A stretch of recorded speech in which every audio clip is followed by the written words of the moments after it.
every day with hardly a second thought. All of us pretty much use the word try. For example, you might say, here it is, it's already Wednesday and I haven't done anything exercise wise all week. So I'll try to take a walk after dinner tonight. Or I'll try to go to the gym on my way home from work. Or a friend calls you up and reminds you of something the two of you plan to do on the weekend, and you say, I'm not sure if I'm going to make it, but I will try. It sounds simple enough, right?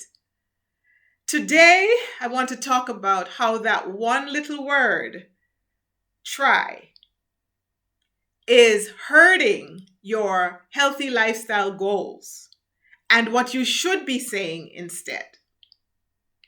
Hi, I'm Arlene Timber Henry, and on this channel, I talk about healthy eating and healthy lifestyle goals for women over 40.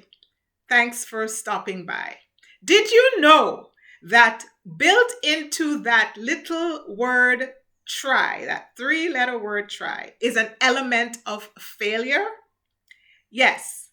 Unknown to you, that word try gives the implication of doing less than your best. So that whenever the thing that you said or the things that you said you were going to do or you were going to try to do don't happen, you can think or safely say, well, I only said I would try. My sister and I were talking some time ago about how focused, how purposeful, how intentional our paternal grandmother was when she was alive. She passed away at the age of 95 in 2017. Remember that. It's going to be important later on.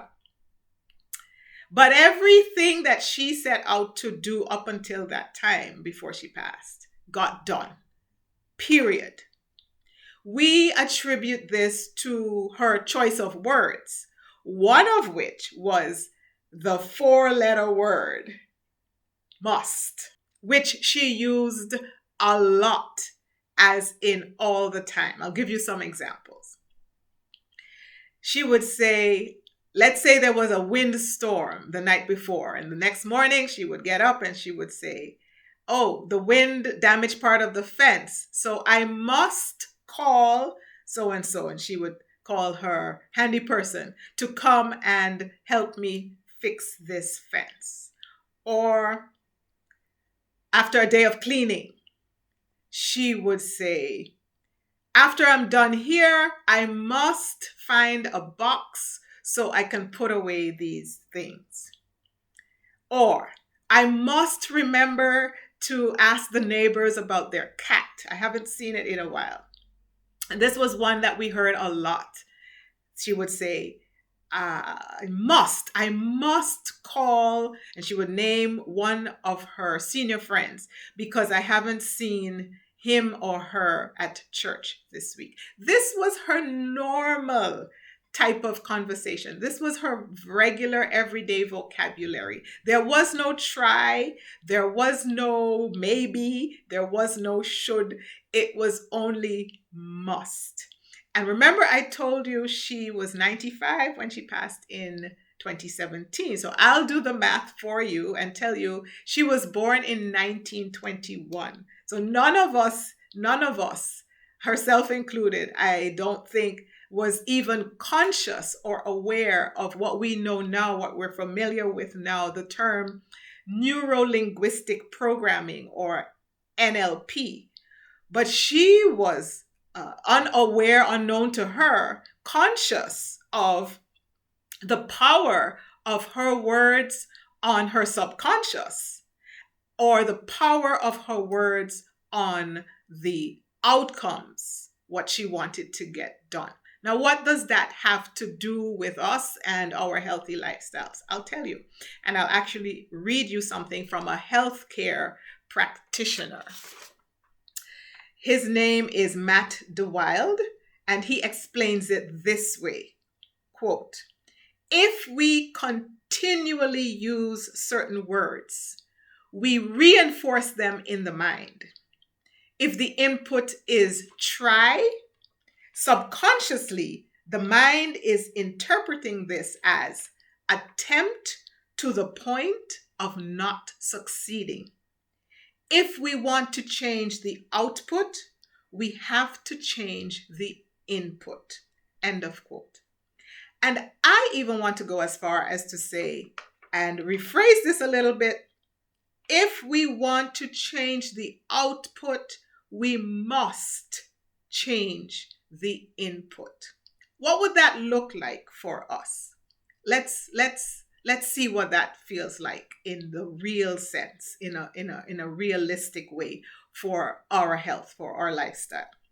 I have some questions for you. What change or what changes do you want to make or do you need to make for your health or in your lifestyle? What change or changes do you want or do you need to make for your health or in your lifestyle? What will you do this week to get your goals on track or back on track if you have been derailed somehow or fallen off the bandwagon completely or slipped up wherever? What will you do this week? Not try. What will you do this week to get those goals or that goal back on track? And what must happen?